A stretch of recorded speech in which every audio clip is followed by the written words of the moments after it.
देखिए question number second पर चलते हैं हम। क्वेश्चन नंबर सेकंड एक्सरसाइज 4.4 का class 10 mathematics quadratic equation. So find the values of के इफ रूट्स आर इक्वल। थोड़ा क्वेश्चन में चेंजिंग है, मैंने थोड़ी लैंग्वेज चेंज कर दी क्वेश्चन के, क्वेश्चन सेम ही है। ठीक है, हमें रूट्स इक्वल दिए हैं, हमें के की वैल्यू फाइंड आउट करनी है। इस क्वेश्चन नंबर 2 में दो पार्ट हैं, पहला पार्ट करते हैं हम। देखिए रूट्स इक्वल कब होते थे? जब डी की वैल्यू 0 होती थी। नेचर में तो यही है, गिवन है हमें, तो हम यहाँ लिख देंगे since roots are equal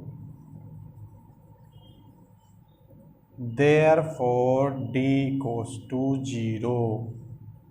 clear हो गया भाई? d 0 के इक्वल लेकर चल रहे हैं, रूट्स इक्वल है। वह d की वैल्यू क्या होती है? B square minus 4ac goes to 0। General form से इसकी ज़रा कंपेयरिंग कराना, जनरल फॉर्म से इसकी कंपेयरिंग कराइए, तुलना कराइए। तो a की वैल्यू भी है ax square plus b x plus c goes to 0 होता। a goes to we have 2, b goes to we have k, and the last one c goes to 3। Now put that value, this value in here. तो D b की place पे क्या रख दिया हम? k का square. ठीक है, ए के प्लेस पे क्या रख दें? 2, और सी के प्लेस पे 3 equals to 0। K square equals k minus 24 equals to 0। K को इधर शिफ्ट कर दो, क्या होगा? शिफ्ट करके बताओ, शिफ्ट करके क्या होगा? के इक्वस टू आ जाएगा 24। तो के इक्वस टू प्लस माइनस 24 का रूट। तो फाइनली जो k मिल गया हमें, फैक्टर करो इसके, 2 मल्टीपल 2 कितने से होंगे फैक्टर? 2 multiple 2 multiple 2 multiple 3। एक पेयर बन रहा है 2 का, एक ही तो पेयर बन रहा, प्लस माइनस 2√6। और अगर आप इसको यहाँ पर भी छोड़ देते √24 पर भी प्लस माइनस, तब भी हमारा आंसर सही था। So this is the required solution of this question. This question is very important. एक क्वेश्चन इसका एग्जाम में ज़रूर आता, नोट कर लो इसे। एक क्वेश्चन ज़रूर आता है इसका, रूट्स इक्वल हैं और के की वैल्यू फाइंड आउट करने का। चलिए सेकंड पार्ट पर चलते हैं अब।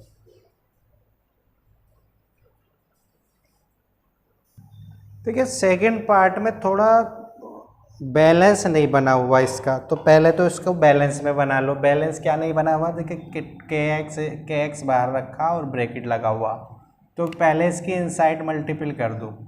जब इसकी इससे मल्टीपल करेंगे के एक्स स्क्वायर हो जाएगा, जब इससे करेंगे तो -2kx हो जाएगा, और प्लस 6 इक्वस टू 0। देखिए बैलेंस में आ गई, अब आ गई ना बैलेंस में।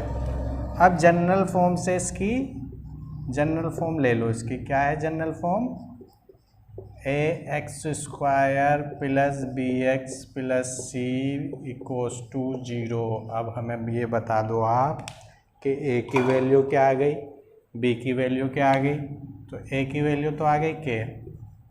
ठीक है, कंफ्यूज होने की ज़रूरत नहीं है, b की वैल्यू ये पूरी आ गई। b इक्वस टू आ गया -2k, विद साइन लेंगे, बता कर आ चुका हूँ। c की वैल्यू हो गई, c की वैल्यू वी हैव 6 है यार।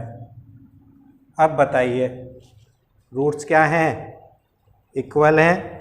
वही कंडीशन लिख दूँ जो लिखता हूँ, जो इससे पहले क्वेश्चन में जो करके आए हैं, वही बात यहाँ रिपीट कर दो। क्या लिखना है यहाँ पर? Since roots are equal therefore d equals to 0 रखो। B square minus 4ac equals to 0, b की value -2k, very good, whole square. ठीक है, अब यहाँ पर रख दो 4 मल्टीपल ए की value we have k and c की value we have 6 equals to 0। तो जब हमने इसको सोल्व किया तो हमें क्या गेट हुआ, हमें गेट हुआ 4k square minus 4 24k equals to 0। यही तो गेट हो गया। बताइए कोई प्रॉब्लम हो तो। ठीक है, चलो नहीं है तो अब इसमें से मुझे क्या कॉमन मिल रहा, 4k कॉमन मिल गया, तो ये हो गया k माइनस 6। ठीक है, 4k कॉमन लेंगे तो 2 पावर है, 1 पावर बचेगी और 4 से डिवाइड करेंगे तो 6 आ जाएगा। अब ना इसको अलग अलग 0 के इक्वल पुट कर दो। ठीक, पहले किसे कर दो, पहले इसे कर दो 4k इक्वल्स टू 0, k की वैल्यू हो गई 0/4, तो k इक्वल्स टू आ गया 0। एक तो ये वैल्यू आ गई हमारी। ठीक है, एक तो ये वैल्यू गेट हो गई हमें। अच्छा, दूसरी वैल्यू पे चलो। दूसरी वैल्यू हमारी हो गई k minus 6 equals to 0, k equals to हो गया 6। ये हमारी आ गई दूसरी वैल्यू। क्लियर। अब देखो इस वैल्यू को अगर मैं यहाँ पुट कर दूँ तो क्या पॉसिबल है, क्वाड्रेटिक इक्वेशन पॉसिबल है। अगर मैं k की वैल्यू यहाँ पर पुट कर दूँ फिर तो 0 ही हो जाएगा। बताइए क्या करें फिर। तो k की वैल्यू क्या होनी चाहिए फिर इसकी, बताओ। k की वैल्यू क्या होगी हमारी, 6 होगी।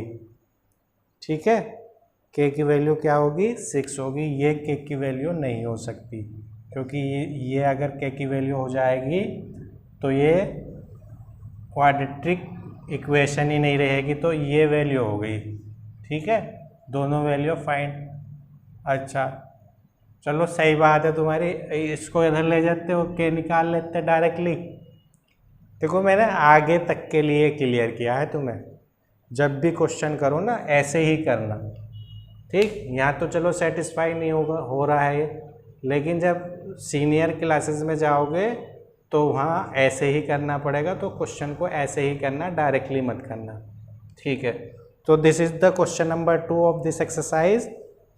Now move to next question. चलिए देखिए, अब मैं आपको आपके काम की बात बता रहा हूँ। यहाँ पर देखिए एक्सरसाइज हम कर रहे थे, यहाँ पर 4.4 कर रहे थे। ठीक है, अब 4.4 में हमें ओनली 1 और 2 क्वेश्चन करना था। Question number 3, question number 4, question number 5 हमें नहीं करने। बहुत इंपॉर्टेंट बात बता रहा हूँ ये मैं तुम्हें। जो इस बार सिलेबस आएगा उस सिलेबस के अकॉर्डिंग ये 3 क्वेश्चन हमें नहीं करने। ओनली इस एक्सरसाइज के 2 क्वेश्चन करने थे। तो ये हमारा चैप्टर कंप्लीट हो गया। ठीक है, और मेरी इस चैप्टर की सारी वीडियो देखने के लिए प्ले लिस्ट में जाइए। प्ले लिस्ट में मैंने एक अलग ही फोल्डर बना रखा है। सीरीज वाइज आपको चैप्टर नंबर 4 की सारी वीडियो मिल जाएंगी। और एक इम्पोर्टेंट बात है तुम्हारे लिए, बहुत ही इंटरेस्टिंग बात यह है कि मैंने जो ये चैप्टर पढ़ाया है ना, तो इसमें ओनली 70% ही सिलेबस कवर अप कराया है। एक्स्ट्रा मैंने कोई चीज़ कराई नहीं तुम्हें, तो इसलिए बहुत इंपॉर्टेंट बन जाता है चैप्टर आपके लिए। Thanks for watching this video.